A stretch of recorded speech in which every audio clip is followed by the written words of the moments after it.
Hi, and welcome to That's Ready Mysterious. Join me for an intriguing look into real-life mysteries. Who was the mad gasser of Mattoon? What was whaling at the Wilga waterhole?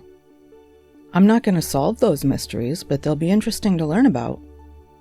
I'm your host, Kelly with an I. Transcripts and references for all episodes can be found at that'sreadymysterious.wordpress.com. No apostrophe and no exclamation point. Today's tale is about the humpback whale in the Amazon rainforest. Renata Emin, a marine specialist, said, "We're still not sure how it landed here, but we're guessing that the creature was floating close to the shore and the tide, which has been pretty considerable over the past few days, picked it up and threw it inland into the mangrove." How did a humpback whale end up in the Amazon rainforest? The whale was found on Thursday, February 21st, 2019 by local fishermen. There were vultures circling overhead, which led the fishermen to the whale's carcass. It was believed to have died several days before being found.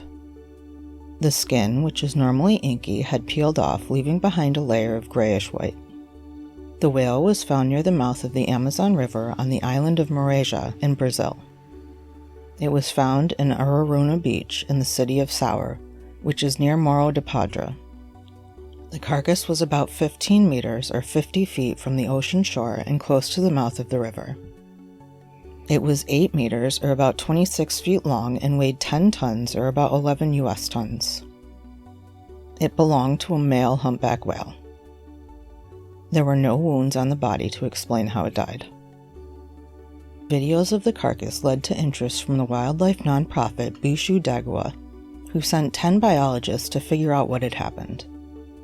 Marie Souza, a Bicho d'Água oceanographer, explained that during the summer season when the whale was found, the tide normally rises twice daily to a level of almost 4 meters or 13 feet, and that tide floods the mangrove forest where the whale was found.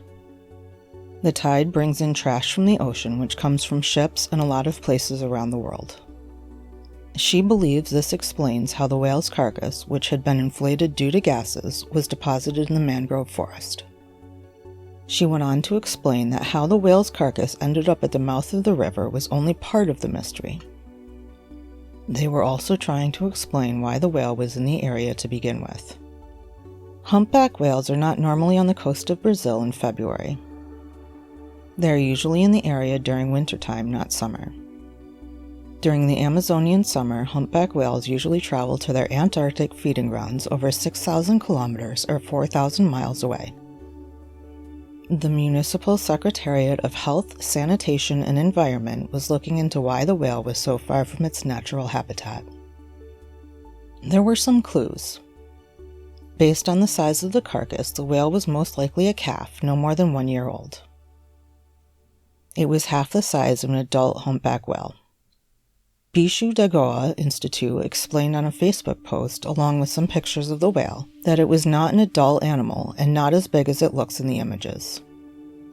The institute explained that this could explain why the whale was so far from its feeding grounds. It may have lost its mother during migration and gotten lost. The whale was then most likely carried on large waves and dumped onto shore, where it became entangled in the mangroves and couldn't get back out.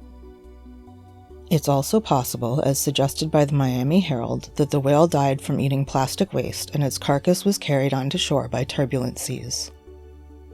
A necropsy was set to be done and was to take 10 days. Emin said that they believe that the whale was a calf that may have been traveling with its mother and probably got lost or separated during the migration between continents. However, they still weren't sure how it got to its final location. She explained that they think it most likely was floating close to the shore, and the tide, which had been pretty considerable recently, picked it up and threw it into the mangrove. The Bicho d'Água Institute took samples from the whale and planned to extract its skeleton for study at the Museum Perense Emilio Goeldi, a natural history museum in the nearby city of Belém. The body, however, was to be left where it was found. It was simply too hard to remove it, and it was impossible to reach with a bulldozer. Emin explained, "Depending on the state of decomposition, some information may already have been lost. We are collecting as much information as we can get and identifying marks and wounds on its body to see if it was caught in a net or hit by a boat. This was not the first time a whale has been found dead in the Amazon rainforest. In 2007, a minke whale that was more than 5.5 meters or 18 feet long was found stranded on a sandbar of the Amazon River near the city of Santorin, about 1,600 kilometers or 1,000 miles from the Atlantic Ocean. The whale freed itself and swam to safety but was found dead a few days later. When whales are found ashore, it's usually because they were left there by the tide or brought ashore by people for burial, but the location of the whale found in 2019 was too difficult for it to have been dragged there by people. The position of a whale carcass can show whether it was dead or alive when it came ashore. If the whale was in shallow water because it was feeling ill, it would be belly down. If it washed ashore dead, the carcass is more likely to be belly up. The whale found in 2019 was found belly up, so it most likely died before washing ashore. Humpback whales usually live to be 80 years old. When they die young, it's usually because of nets or other fishing gear. This is known as bycatch and is thought to cause hundreds of thousands of whale deaths every year. But this whale didn't have any injuries, so it's unlikely to have been killed by fishing gear. What happened to the humpback whale that was found in the Amazon River in 2019? How did it get there? How did it die? What do you think?